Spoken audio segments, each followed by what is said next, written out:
көз карандысыз, ачык айкын, бурмалоосуз көрсөтүүлөрдү бир гана Үмүт ТВдан көрүңүздөр. Үмүт ТВ эл кызматында.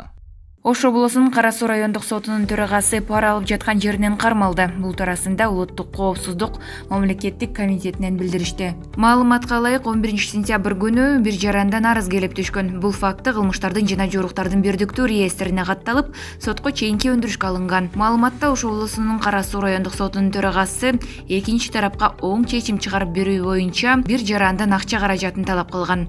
14-сентябрь күнү жүргүзүлгөн ыкчам тергөө иш-чараларынын негизинде Ош облусунун Кара Суу райондук сотунун төрагасы талап кылган акча каражатын алып жаткан учурда кармалганы жазылат маалыматта. Кыргыз почтасына жаңы жетекчи дайындалды. Дамир Монголдоров Кыргыз почтасы мамлекеттик ишканасынын жетекчиси болуп дайындалды. Бул тууралуу аталган ишканадан кабарлашты.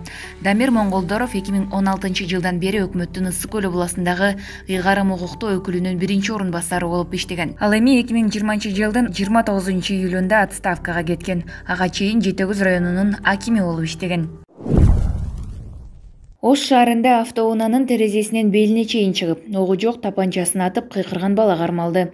Бул тууралуу шаардык милициянын маалымат кызматы билдирди. Белгилей кетсек, окуянын видеосун социалдык тармактын колдонуучусу Болот Ибрагимов тараткан. Тасма тарагандан кийин иликтөө иштери жүрүп, 18 жаштагы бала кармалган. Жаш балдардын Оокат районуна тойго бара жатканда болгону аныкталган.